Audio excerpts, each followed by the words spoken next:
Buongiorno a tutti, bentrovati con l'appuntamento con A Voi la Linea. Tante le notizie che approfondiremo oggi.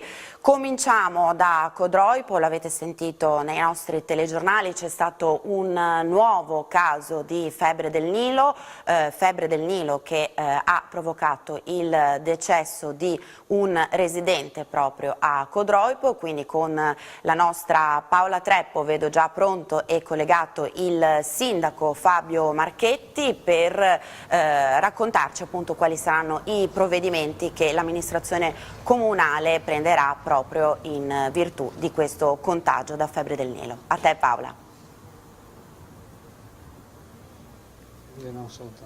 Sì Silvia, buongiorno, buongiorno anche ai telespettatori di Telefriuli. Come già annunciato siamo con il sindaco Fabio Marchetti. Per quanto riguarda gli interventi di disinfestazione, va detto che il Comune da anni si attiva in questo senso e che quelli di disinfestazione legati a questo decesso di West Nile saranno curati invece dall'azienda sanitaria. Ecco, con noi il sindaco Marchetti ci spiega quali sono le procedure che saranno messe in atto adesso e quelle che in passato sono state fatte costantemente dall'amministrazione comunale. Quelle che verranno fatte adesso saranno curate direttamente dal Dipartimento di Prevenzione dell'azienda sanitaria numero 3 che ci ha comunicato di emettere un'adeguata ordinanza e un'informativa che anche grazie a voi faremo attraverso la popolazione. Si tratta dell'abitato di Biauzzo, via Vicolo Comugne 4 per un raggio di 200 metri, ma quello che è interessante, oltre a dire la data, che sarà giovedì 4 ottobre, quindi domani dalle ore 17:30 fino circa alle 21, preventivato tramite ditta, ripeto, incaricata dall'azienda sanitaria numero 3 per la disinfestazione, sono le precauzioni che io vado a leggere per non sbagliare. Ecco, adesso il sindaco leggerà proprio per informare in maniera corretta tutta la comunità che cosa sarà fatto e quali sono le precauzioni da adottare. Ricordiamo che Biauzzo è una frazione di Codroipo, quindi l'intervento non interessa il capoluogo. Esattamente, interesserà solo la frazione Vicolo Comugne per un raggio di 200 metri. Tutti quanti verranno avvisati tramite ordinanza che è stata firmata questa mattina e inoltrata agli interessati. Raccomandano, sono regole molto semplici, di tenere porte e finestre ben chiuse, bambini e animali domestici allontanati dall'area, rimanere all'interno dell'abitazione, sospendere il funzionamento di impianti di ricambio d'aria, coprire con tele impermeabili orti e piante da frutto qualora ve ne siano, ritirare i panni stesi, tenere chiuso gli animali domestici, proteggere i loro ricoveri, ciotole e abbeveratoi con teli di plastica. Dopo l'intervento, che presumibilmente, ripeto, terminerà attorno alle 21 della serata del 4 ottobre, pulire con l'uso di guanti mobili, suppellettili e giochi dei bambini lasciati all'esterno che siano stati esposti al trattamento e in caso di contatto accidentale col prodotto insetticida lavare abbondantemente la parte interessata con acqua e sapone. Come vedete sono regole molto semplici, non spaventatevi, è una disinfestazione che viene fatta a seguito appunto del contagio da parte di una persona presunto da parte di questa zanzara che ha trasmesso il West Nile virus, quindi una persona è stata contagiata, purtroppo non è andata a buon fine perché c'è stato anche un decesso, da qui le condoglianze anche da parte mia e dell'amministrazione comunale tutta ai congiunti e a tutta la famiglia, perché è una persona molto conosciuta nel territorio e ci dispiace per l'accaduto. Prima di restituire la linea a Silvia ricordiamo che cosa fa il Comune ogni anno per tenere pulito e bonificato, tra virgolette, il territorio comunale. La distribuzione della prevenzione per lo svilupparsi delle larve, quindi dell'insetto stesso, avviene tramite la consegna delle famose pastiglie, le chiamo così, è comprensibile a tutti. Noi abbiamo effettuato in questi anni una spesa di 63.000 euro per la prevenzione e la disinfestazione di questo tipo di insetto, con una copertura da parte dell'amministrazione regionale di una buona parte parte della stessa per circa 50.000 euro. Devo dire che quest'anno per il primo anno tutte le confezioni sono andate esaurite, nel senso che c'è stata una presenza molto anomala e superiore rispetto al passato e anche alla media di questi ultimi anni da parte di questi insetti. Lo notavo anche in molte parti di questo territorio, io credevo che ormai la cosa fosse superata e debellata visto il freddo che c'era stato anche nei giorni scorsi. Oggi abbiamo una giornata che sicuramente favorisce altre cose ma non favorisce la proliferazione di questo e di altri tipi di insetti che flagellano, ahimè, non solo il territorio di Codroipo ma un po' tutto il Medio Friuli e la fascia anche del Pordenonese che è nostra contermine. Grazie al sindaco Fabio Marchetti. Silvia, ti restituisco la linea, grazie. Grazie Paola, grazie naturalmente anche al sindaco, l'abbiamo già annunciato nel telegiornale. L'altra notizia del giorno è quella del gravissimo incendio che ha colpito dalla tarda serata di ieri il mobilificio Santa Rossa, quindi vedo pronto Daniele Micheluz con il curatore fallimentare dell'azienda proprio per approfondire quanto è successo questa notte. Sì, buongiorno Silvia, buongiorno ai telespettatori di Telefriuli. Bene, come vi abbiamo anche raccontato nell'edizione del telegiornale, da ieri sera poco dopo le 9 qui alla Santa Rossa Components a Villanova di Prata è scoppiato un devastante incendio. Hanno lavorato tantissime squadre dei vigili del fuoco provenienti sia dalla nostra regione che dal vicino Veneto, e in aiuto è arrivata anche la base USAF di Aviano, e magari più tardi riusciremo anche a raccontarvi attraverso i vigili del fuoco quelle che sono state le operazioni. Ma approfitto per salutare Mauro Moras, che è il curatore fallimentare, perché la Santa Rossa Components non naviga in buone acque, insomma, da un po' di tempo, diciamo, è fallita, giustamente come dice. E allora raccontiamo intanto che questo capannone era appena stato venduto, anzi acquisito all'asta dall'aggiudicatario, dal signor Piccinin, che aveva acquistato i semilavorati all'interno del capannone, non il capannone, il contenuto. Era stato venduto a metà settembre e doveva essere portato via nelle prossime settimane. Ecco, questa è un pochino una mazzata che le è caduta addosso, perché ci sono delle trattative per vendere questa azienda. Sì, allora diciamo, la merce era stata venduta e il prezzo era stato incassato. Il 16 ottobre è prevista l'asta per la vendita dell'azienda, i cui macchinari sono più all'interno, ma parte dei macchinari sono anche nel capannone adiacente a questo. Speriamo che non ci siano ripercussioni a seguito di questo evento, evidentemente. È possibile quantificare quanti sono i danni? Cioè il valore di questo immobile? Ricordiamo 5.000 metri quadri andati praticamente a fuoco. L'immobile non è di proprietà della procedura Santa Rossa Components in fallimento. L'immobile tra l'altro è di proprietà del Mediocredito ed in leasing al concordato preventivo della Santa Rossa SRL. I danni non saprei quantificarli, diverse centinaia di migliaia di euro evidentemente, un capannone completamente distrutto. Ecco, come avete appreso la notizia e che cosa cambia adesso nella trattativa? Ma adesso vediamo cosa disporranno i vigili del fuoco, la procura, cosa disporrà a livello di sequestro, se ci lascerà continuare a lavorare, perché l'attività era in corso in esercizio provvisorio, faremo l'asta e al più presto cercheremo di sgomberare lo stabile. Se ci sarà un sequestro non lo so, dovremo confrontarci anche con chi ha fatto l'offerta irrevocabile di acquisto, che è il gruppo San Giacomo. Al momento lo vedete da questa indicazione, forse non riuscite a vederla bene, ma insomma l'immobile è stato posto sotto sequestro perché è pericolante, quindi c'è un rischio di crollo inagibile. Naturalmente lo vedete dalle immagini, l'avete visto anche dalle immagini che ci hanno accompagnato nella triste notte di ieri sera.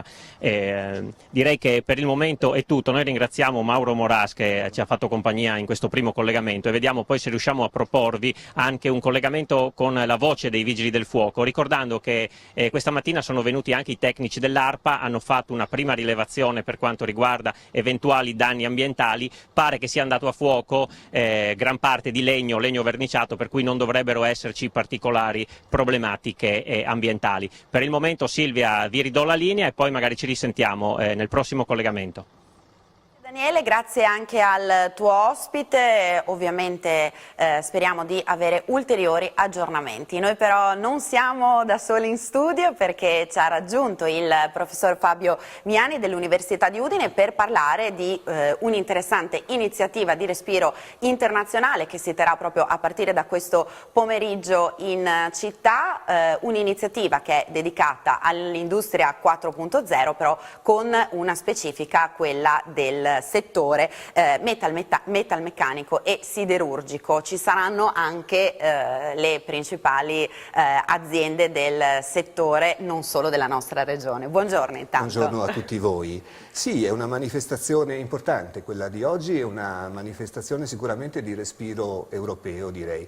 Un respiro europeo in cui le nostre aziende, sia i produttori di acciaio che gli impiantisti di acciaio, sicuramente dimenticherò qualcheduno, produzione di acciaio, abbiamo ABS Acciai, abbiamo Ferriere Nord, abbiamo degli impiantisti che tutti conosciamo, diciamo che per merito anche dell'associazione EIA-IST, in particolare del suo settore Europa, siamo riusciti a organizzare una 3 giorni che prevede un primo incontro con le aziende locali e una tavola rotonda oggi, un successivo incontro domani con le aziende che sono legate al business, in cui c'è un interessante argomento che è il discorso delle donne nell'acciaio. Ecco, questa era proprio poi una delle questioni che sicuramente può essere curioso e interessante approfondire. Sì. E poi c'è una giornata successiva di visite. La nostra dimensione siderurgica è una dimensione fondamentale a livello italiano e a livello europeo. Siamo dei grandi produttori di acciaio, ma siamo produttori di acciaio in modo sostenibile. Questo è fondamentale per quello che riguarda sia l'ambiente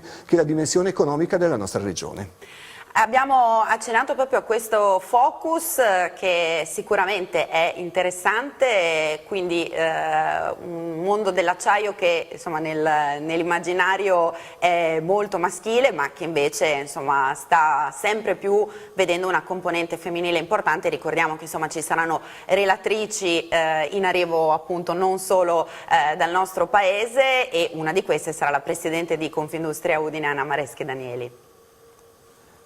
Bene, e noi abbiamo quindi questa prima giornata che diciamo presenta le eccellenze locali al mondo europeo sostanzialmente, e io penso che sia bello riuscire a dare uno spazio adeguato dal punto di vista tecnico-scientifico, l'università è questo sostanzialmente, per dare riconoscimento a tutte le persone che lavorano in questo settore, che hanno fatto dei passi avanti notevolissimi, e speriamo di poter andare avanti sempre meglio. Sicuramente il tema dell'industria 4.0 è fondamentale, abbiamo anche delle aziende, la recente Nextema ha vinto il forum per la startup Innova a Brescia, e quindi abbiamo tra di noi anche chi è all'avanguardia anche nelle tematiche futuristiche di quello che riguarda l'industria 4.0 nel settore specifico.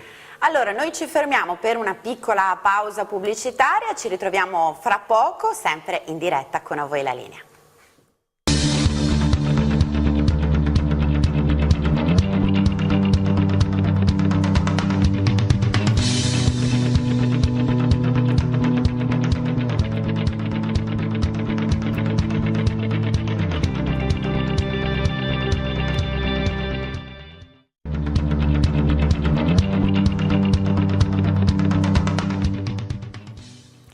Ancora in diretta con A Voi la Linea, avevamo annunciato ulteriori aggiornamenti dal mobilificio Santa Rossa di Villanova di Prata. Daniele Micheluz ha appunto intervistato il comandante provinciale dei Vigili del Fuoco di Pordenone, Darian Minisini, quindi siamo pronti per sentire anche questa intervista.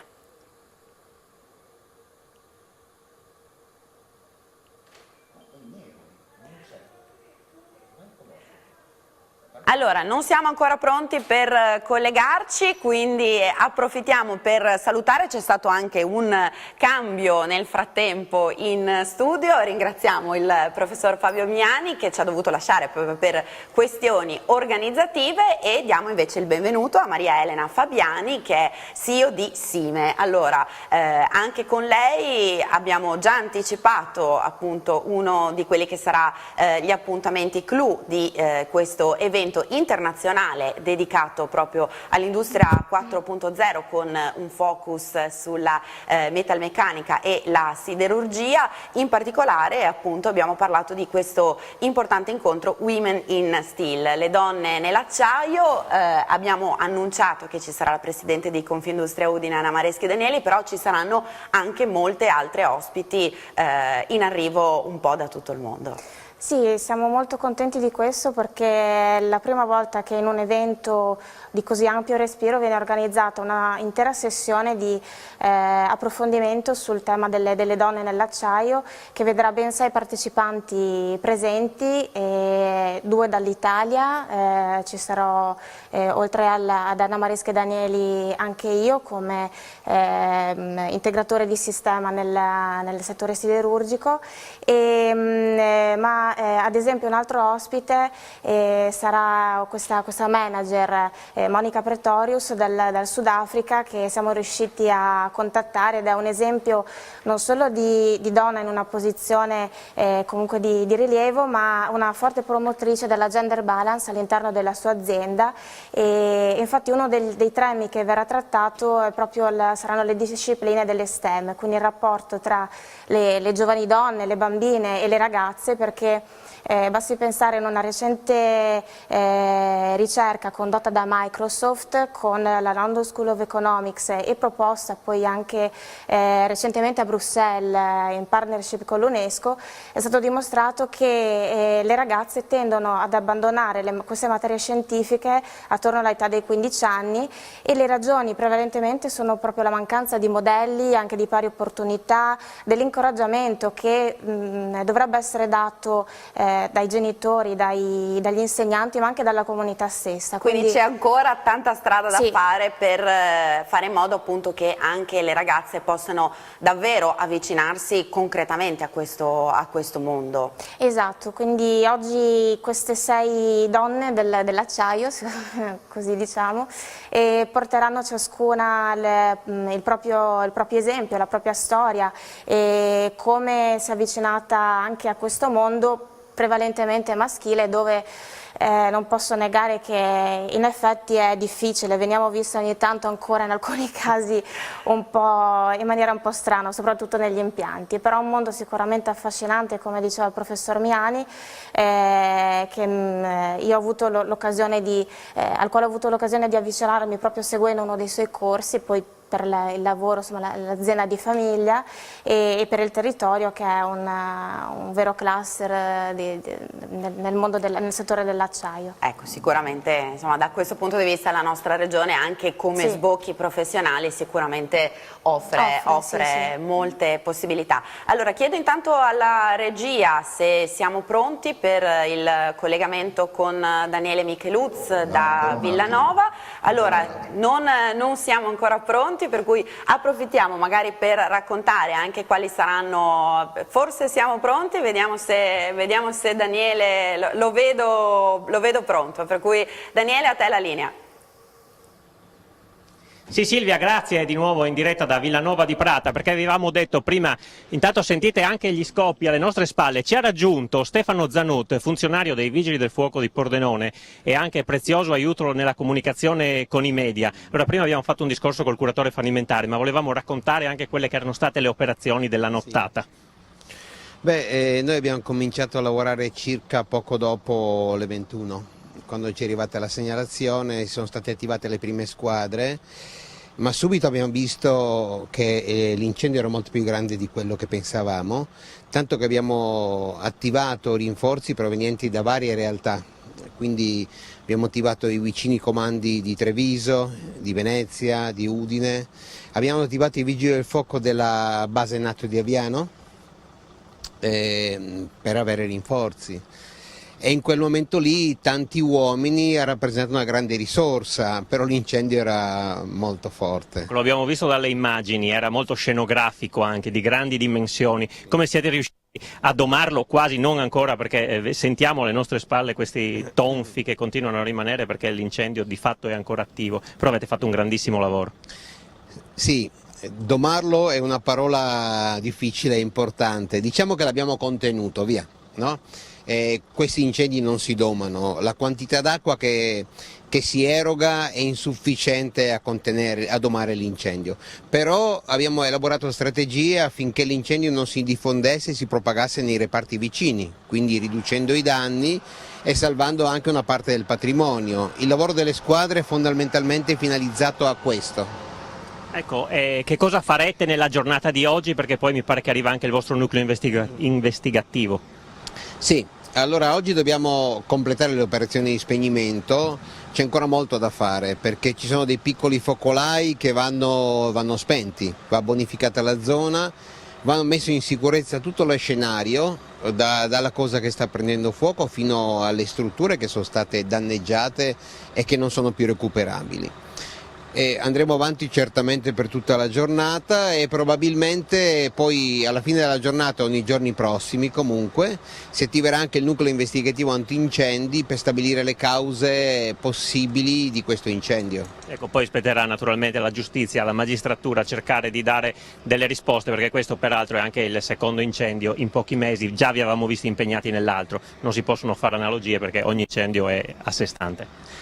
Certo, noi siamo al servizio del cittadino, in questo particolare aspetto al servizio della Procura della Repubblica che farà tutta l'attività per stabilire se ci sono stati delle colpe. Noi dobbiamo dare il nostro contributo tecnico. Il nostro contributo tecnico è nella fase di soccorso, spegnere l'incendio, contenerlo e ridurre i danni, quindi salvare la proprietà. Dalla parte investigativa noi elaboreremo tutte le teorie necessarie per stabilire le cause tecniche, perché si è attivato l'incendio, e poi le metteremo ovviamente a disposizione della Procura della Repubblica affinché vengano messi insieme ad altri elementi per capire il profilo di responsabilità. Ecco, grazie allora a Stefano Zannuta e complimenti a lei e a tutti gli uomini che sono stati impegnati per tutta la notte qui a Villanova di Prata per riuscire a controllare questo incendio. Grazie e diamo la linea allo studio. A voi la linea, Silvia. Grazie a voi. Grazie Daniele, grazie naturalmente anche da parte nostra ai Vigili del Fuoco che sono sempre presentissimi quando c'è il momento del bisogno. Noi siamo arrivati ormai praticamente alla fine del nostro spazio, quindi intanto io ringrazio molto la nostra ospite Maria Elena Fabiani, ricordando appunto tutto il ricco calendario di appuntamenti che proprio da questo pomeriggio e fino a venerdì ci porterà a fare questo interessante approfondimento sulla siderurgia e l'industria 4.0. Adesso ovviamente è il momento del meteo, non cambiate canale perché dopo di noi ci sarà Family che come ogni mercoledì è dedicato alle tematiche della casa e vista la concomitanza parleremo naturalmente di casa moderna che proseguirà fino a domenica, quindi rimanete con noi, intanto buon proseguimento di giornata.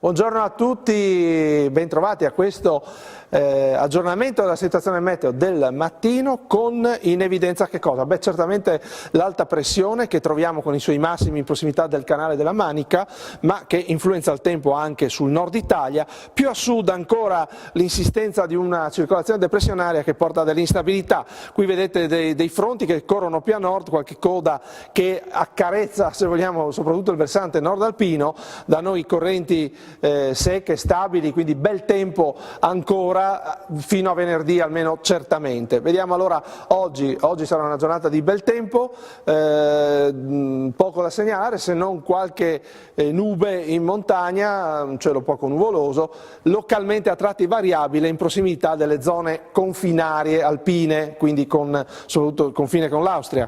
I venti temporaneamente tendono a passare da orientali a variabili, deboli come intensità, e le temperature tenderanno ad aumentare leggermente nei valori massimi.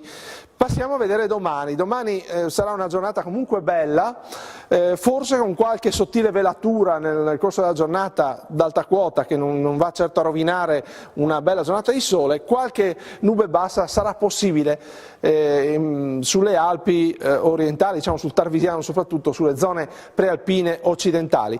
torna ad intensificarsi un pochino almeno il vento da est e nord-est, soprattutto sul Golfo di Trieste, dove avremo bora moderata. Le temperature salgono ancora lievemente nei valori massimi, in quota lo zero lo troviamo intorno ai 3.500 metri. Passiamo pure agli spaghetti, scenari di lungo termine che portano ancora qualche modifica. Due cose a segnalare: intanto ancora la conferma del bel tempo fino a venerdì e poi qualche segnale di pioggia che si fa un po' più concreto tra sabato e forse qualcosina in parte domenica, ma concreto nel senso della probabilità che accada. In realtà come intensità sembra poca cosa, non grandi cose. La temperatura si riporta sopra la media o in media ed è interessante notare proprio come poi si tende a riproporre come disegno generale di nuovo un periodo sempre con temperatura o vicino alla media o un pochino al di sopra. Per quanto riguarda possibili future piogge non ne parliamo perché poi si va un po' troppo lontani. Intanto vediamo cosa potrà accadere nel finale di settimana e vediamo il riepilogo. Naturalmente il bel tempo venerdì col cielo sereno che direi potrebbe diventare poco nuvoloso o irregolarmente nuvoloso verso sera tra la costa e la pianura, soprattutto la media pianura. 9,24 gli estremi della giornata, quindi insomma una giornata abbastanza mite con lo 0 a 3.500 metri. E poi sabato, ecco, una depressione si avvicina ai mari italiani, richiama dell'area più umida, anche da noi in modo molto più marginale, su altre regioni farà più pioggia e qui cielo nuvoloso, ma anche molto nuvoloso, a tratti coperto, con delle piogge che potranno essere nell'arco della giornata tra deboli e moderate. Domenica il tempo è ancora incerto, con nuvolosità soprattutto sul settore centro-orientale della regione, dove potrà esserci qualche debole pioggia. Più a ovest probabile che non piova per nulla, neve solo in alte quote, temperature che calano un po' nel weekend, più che altro per effetto della presenza di nubi, non che arrivi aria fredda, particolarmente fredda. A seguire lo vedremo a lungo termine, per ora c'è un'ipotesi di iniziale variabilità con la tendenza al ritorno di condizioni più soleggiate, ma avremo modo di riparlarne. Seguiteci, come vi ricordo sempre, sul sito di Telefriuli con le previsioni aggiornate. È tutto per ora, vi saluto e ci vediamo più tardi, arrivederci.